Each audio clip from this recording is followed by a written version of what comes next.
सभी आयुर्वेद के प्रचारक को और सभी आयुर्वेद के ज्ञाताओं और सभी आयुर्वेद के जानकारों, आप सभी को नमन है। और आप सभी से एक विशेष बात करने के लिए उपस्थित हुआ। ये जो सबसे पहला आयुर्वेद को समझने और जानने की बात प्रारंभ हुई, जिसकी सीडी बाजार में खूब उपलब्ध हुई और खूब बिकी, जिसको महर्षि राजीव दीक्षित, गुरु श्री राजीव दीक्षित ने अपने मुख से कहा, उस समीकरण को एक कदम और आगे बढ़ा करके जो उस सब्जेक्ट को पूरा समझने का प्रयास करें, तो उसमें सिर्फ एक ही बात समझ में आती है कि रसोई से ही सारा का सारा आयुर्वेद निकलता है। यानी प्रारंभ होने की दशा जो है वो रसोई से होता है। और इस बात को मैं बार बार कहता हूँ कि इसी के कारण से ही नारी को पुरुष की शक्ति कहा गया। ये जो नारी को पुरुष की शक्ति कहा गया है, उसके पीछे कारण ही एक था, क्योंकि जो रसोई भारत की घरों में बनवाई गई, हमारे ऋषियों मुनियों ने बनवाई, उसके पीछे तथ्य केवल उनका एक था कि बाहर कभी भी किसी भी औषधि का कार्य न हो सके, ज़्यादा से ज़्यादा सेवा का कार्य घर से हो। क्योंकि औषध का कार्य जो भी है, जैसे मेडिकल स्टोर हैं या फिर आज के अस्पताल हैं, ये वैसे अब सेवा के केंद्र नहीं रहे, लेकिन भारतीय शास्त्रों के अनुसार ये सब सेवा भाव के माध्यम से देखे जाते हैं। ये सारे के सारे, जैसे होटल हैं, होटल भारत की संस्कृति नहीं है, लेकिन धर्मशाला भारत की संस्कृति है। आप लोग जाकर के होटलों में रुकते हो और वहाँ इतने महंगे महंगे पैसे दे आते हो। अगर आप जाकर के धर्मशाला में रुको और वहाँ पैसे दे आओ, तो धर्मशाला अपने आप फल फूल जाएंगे। ठीक है। और जैसे ही इस धर्मशाला फलने फूलने लगेंगे, तो आपके भारत का भारतीय संस्कार फिर से पनपने लगेगा। उसके पीछे एक सीधा तथ्य है कि जब हम अपनी संस्कृति और अपनी सभ्यता पे उतरेंगे, तो सब कुछ धीरे धीरे अपना होने लगता है। और यही एक समस्या है जिसको आज हम समझ नहीं पा रहे हैं। ये जो हमारी रसोई है, ये हमारे शरीर के अंदर बनने वाले छठ रस का निर्माण करने के कारण इसका नाम रसोई रखा गया। हमारे शरीर के अंदर 6 रस बनते हैं, और वो जो 6 रस बनते हैं, उन 6 रस कहाँ बनाए जाएं, कैसे बनाए जाएं, उसकी पूरी ज्ञाता, उसकी पूरी जानकारी स्त्री को दी गई, जिससे भारतीय स्त्री को पुरुष की शक्ति कहा गया। और यही सच्चा नारी सशक्तिकरण का स्वरूप था।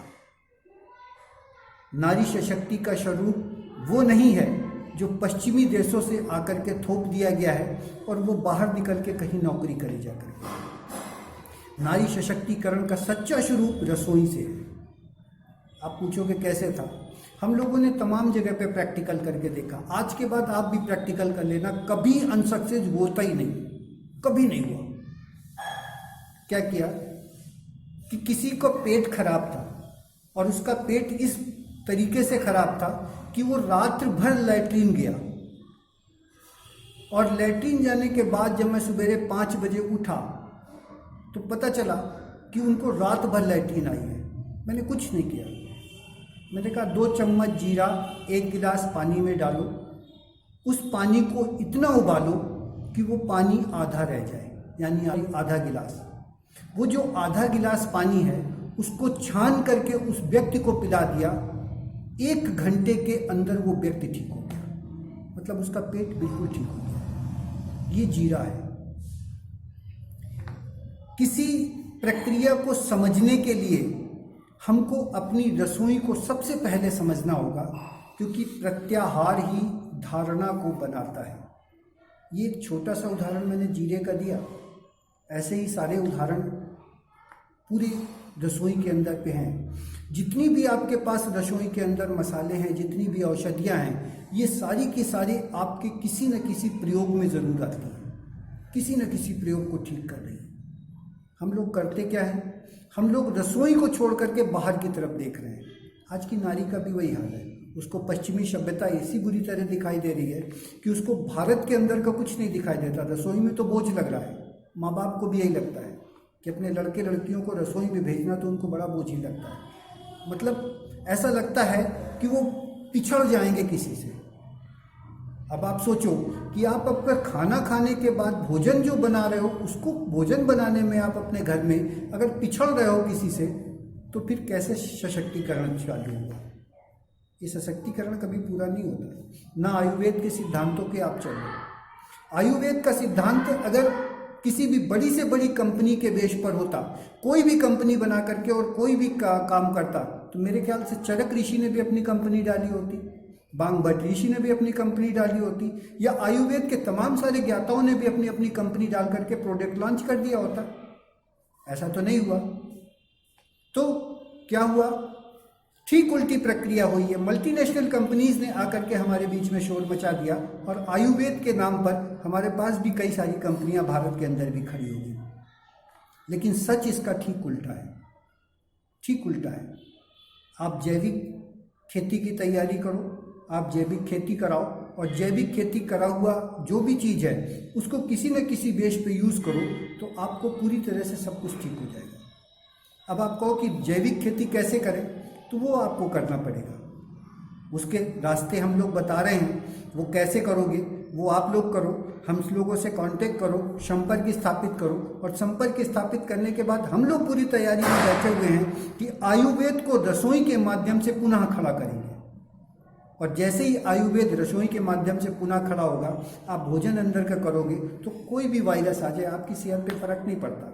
ह्यूमैनिटी जो बता रहे हैं, जैसे नेट पे आप गए, यहाँ क्या होता है कि जब हम लोगों ने काम किया तो यहाँ पर हम लोगों के पास लोग आए और उन्होंने कहा कि ये सब बातें करने से क्या फ़ायदा है, तो नेट पे तमाम है।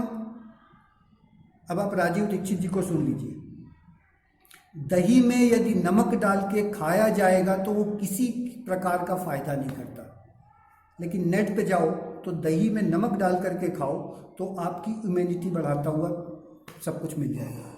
ये जो पोस्टिंग हो रही है नेट पर, इस पर कोई तथ्य नहीं है और कोई सच्चाई नहीं है। ये वो बैठ करके पोस्टिंग कर रहा है लगातार जिसको उस विषय पर ABCD नहीं आती। तो इस प्रक्रिया को समझने की कोशिश करें और रसोई को से बनने वाले भोजन से अपने परिवार को, अपने घर वालों को, अपने अगल बगल को, पड़ोसियों को, जिसको भी भोजन कराएं, उसके शरीर में रस का निर्माण कराएं।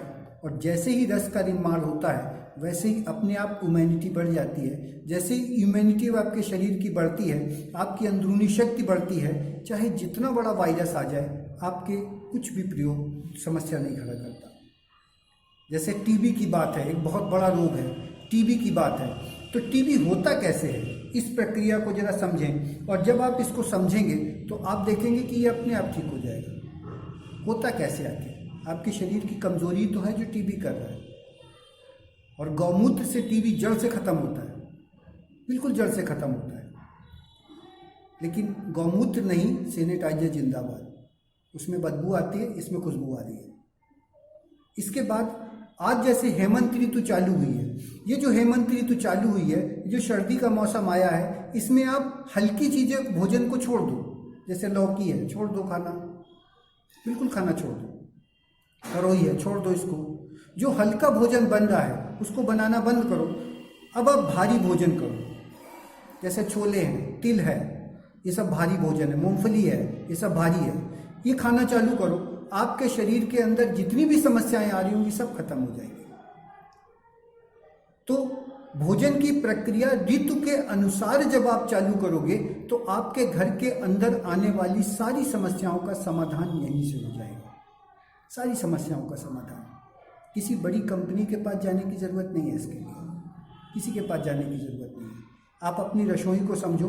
मूंग की दाल अगर बना के खाओगे तो पानी तो बढ़ेगा, और पानी इस समय ज़्यादा वैसे भी रुक रहा है क्योंकि हेमंत ऋतु है। पानी रुकेगा अब शरीर में, इस समय पसीना निकलेगा नहीं। अब क्या करो कि अरहर की दाल बना के खाओ ना, भारी दाल खाओ, आप देखोगे कि आपके शरीर में आने वाली सारी समस्याएं खत्म होती हैं। खांसी आ जाती है, अदरक है हमारे पास में, और काली मिर्च डाल करके जो आप सब्जी बना करके खाओगे, काली मिर्च में डालोगे, आपकी आने वाली खांसी को सबको ठीक करेगा।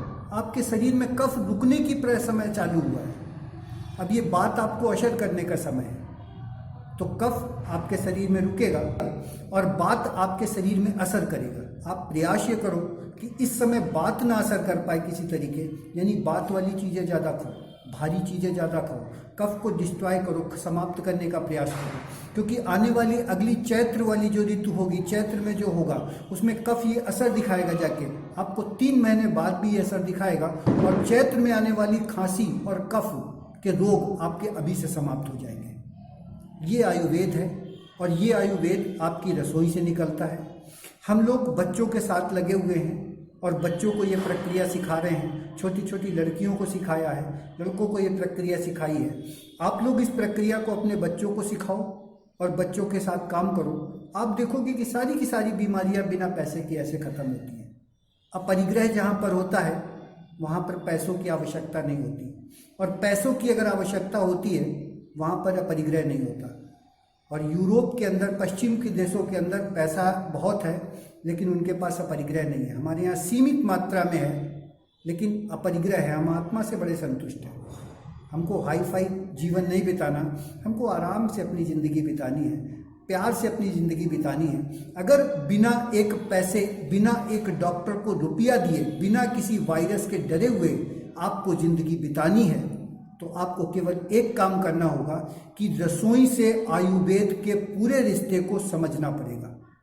और जैसे ही आप इस रिश्ते को समझोगे, आपके पास सारी की सारी औषधियाँ उपलब्ध हो जाएंगी, और जैसे ही औषधियाँ उपलब्ध होंगी तो चाहे जितनी बड़ी विदेशी कंपनी आ जाए, सबको राम राम, सबको बाय बाय। ये आप आराम से कर सकते हो। और स्त्री के अंदर वो ताकत है जो पूरे भारत को भारतीय समाज के बेस पे खड़ा कर सकती है। और हम किसानों के अंदर, पुरुषों के अंदर वो ताकत है जो धरती माँ की आंचल को फिर से हरा भरा कर सकते हैं। पशु धन है, उसको धन समझो, ये कार बेकार है, ये किसी काम की नहीं है।